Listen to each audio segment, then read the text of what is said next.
Zemljotres jačine 5,4 stepena po Richterovoj skali sa epicentrom u selu Vitanovac kod Kraljeva naneo je veću materijalnu štetu na objektima Srpske pravoslavne crkve. Arhitekta Zavoda za zaštitu spomenika kulture Kraljevo, Veljko Vučković, dao je prvu procenu kada su u pitanju oštećenja na hramu Svete Trojice u Kraljevu, a pregledani su i ikonostasi.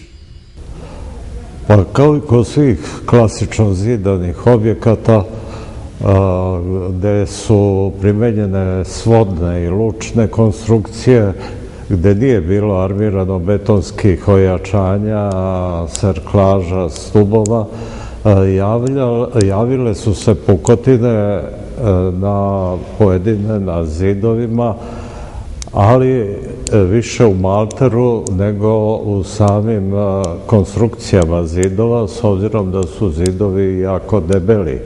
Nigde nemao nekog većeg ispadanja gradiva, zidanog gradiva iz zidova, osim, kažem, ovog maltera koji je normalan. Kod objekta ovde jedino su mnogo veće i izraženije pukotine na zapadnom delu, u stvari crkve, gde je kasnije dograđen zvonik u 5. deceniji 19. veka na postojeće temelje i zidove prvobitnog hrama. I tu uvek se pojavljuju te pukotine. Ovde ih vidimo na luku koji nosi zid od zvonika i na samom zidu. Isto su tako i sa spoljne strane na malteru uočljive. U svakom slučaju pukotine nisu takve vrste da ukoliko ne bude drugih zemljotresa, svakako da objekat se ne bi srušio, znači nije njegova statička stabilnost ugrožena, ali u svakom slučaju treba planirati jedno statičko utvrđenje samog objekta, pogotovo na tom zapadnom delu crkve, kažem da je kasnije dograđen zvonik, ovaj visoki, barokni, tako da ima tu i najviše pukotine i taj deo je najugroženiji. Kao istoričar umetnosti pozvana sam da vidim kakvo je stanje ikonostasa.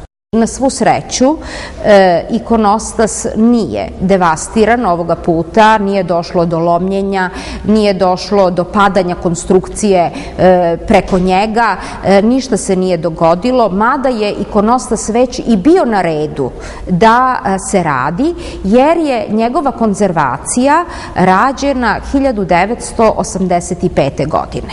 I dok su tada još bile parafinske sveće, sada je naravno to izbačeno i osavremenjeno je. Te parafinske sveće su na taj čist ikonostas nanele nov sloj masti i čađi i on je bio zaista zreo, da kažemo, za jednu novu konzervaciju i naravno trebalo je crkva da bude završena kao što je završena da bi kolege konzervatori to preuzeli da rade.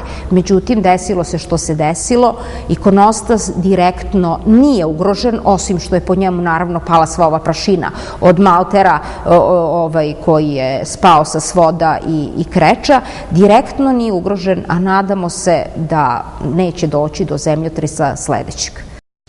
Na Vladičanskom dvoru u Kraljevu naša kamera zabeležila je oštećenja i veće naprsline na fasadi, a kako nam je izjavio Vlada Pljakić, izvođač radova na dvoru i hramu Svetog Save, hram Svetog Save je pokazao svoju stabilnost u ovakvim situacijama, jer je izgrađen od armiranog betona i projektovan da izdrži preko 8 stepeni Richtera. Ekipa televizije Logos obišla je i crkvu Svetog Spasa u Žiči, gde je zemljotres pričinio velike oštećenja na Vladičanskom konaku, fasadi, kupoli i kuli manastira.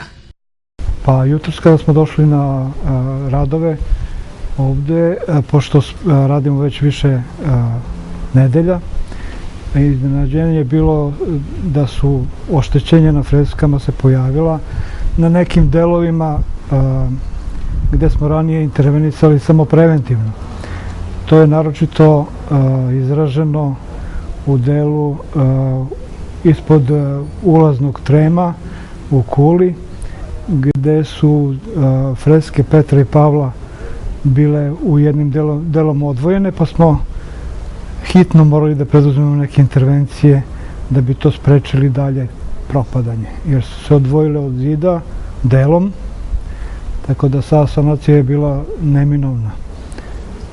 U drugim delovima crkve postoje manja oštećenja, znači neke starije pukotine u zidnoj masi su se ponovo pojavile, tako da mora ponovo da se interveniše na nekim mestima. Vjerojatno će više intervencija biti na građevinskim sanacijama nego što je na živopisu. Znači manje su štete na živopisu, a veće su na građevini. Zato što na nekim delovima su ta statika je malo poremećena. Kako su istakli naši sagovornici, biće potreban duži vremenski period kako bi se ova oštećenja sanirala, s obzirom da se radi o preciznim i veoma zahtevnim radovima.